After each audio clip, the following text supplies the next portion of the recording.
In 1954, when Captain Bernard Traven of the French Army served as a helicopter pilot during the war in Indochina, his helicopter was shot by a Vietnamese guerrilla with a Browning machine gun during a reconnaissance flight over the jungles of central Vietnam.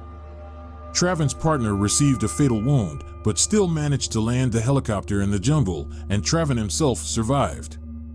Covering the helicopter with palm branches, Traven makes his way to a lost Buddhist temple, where, threatening the monks with a gun, he steals a sacred relic, a snake head, studded with precious stones.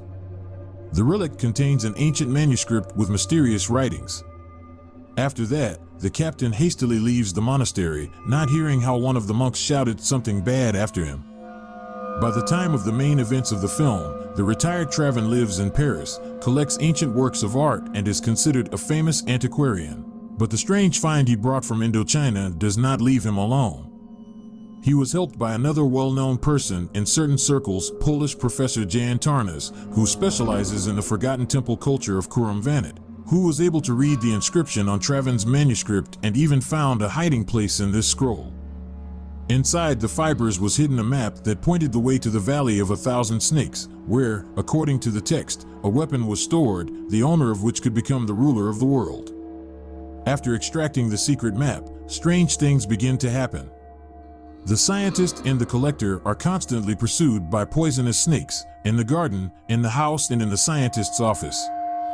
By pure chance, the victims of the snakes were strangers, and the professor and the antiquarian remained alive.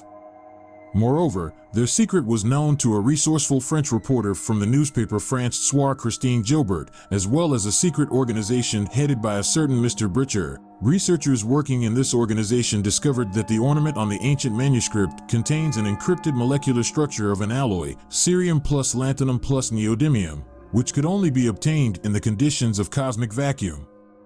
Meanwhile, Traven, without telling Tarnas anything about his past or his plans, organizes an expedition to Vietnam. Upon arrival, they stay at a hotel.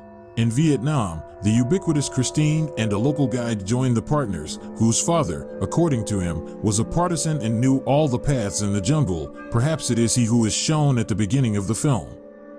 On the way to the temple, Tarnas meets his old friend, a Soviet scientist Andrei Buterlin, who works here. Buterlin invites the companions to his camp. At night, the adventures with snakes continue, but Andrei manages to stop the snakes with smoke bombs with a sleeping gas. The next day, the travelers reach the temple.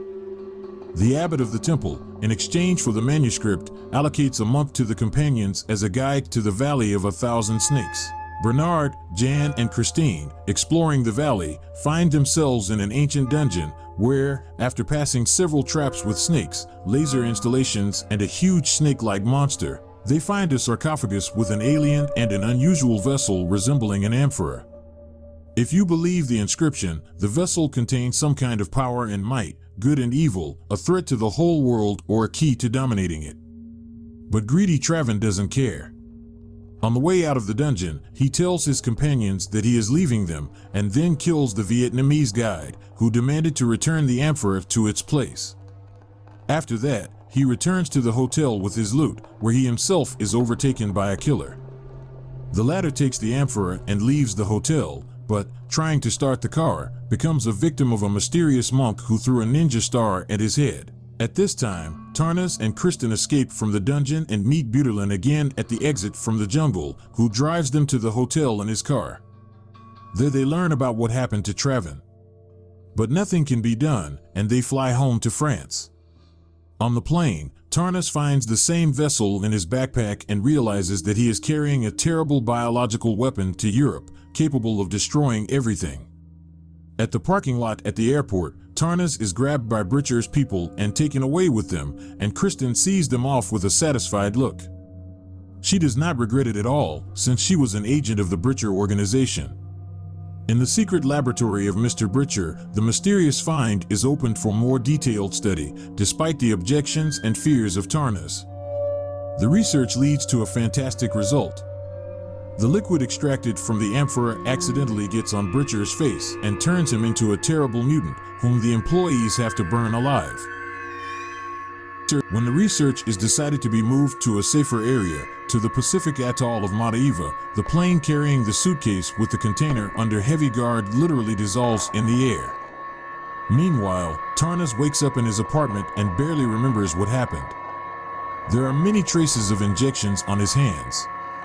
Kristen's face leans over him, who says that her name is Yvonne, and fervently convinces Tarnas that everything that happened was a dream. She leaves him and gets into the car, in which there are people from the Britcher organization. Kristen tells them that Tarnas does not remember anything, as he was successfully stuffed with drugs, to which one of them remarks with displeasure, "Only the dead do not remember anything, and he is alive thanks to you."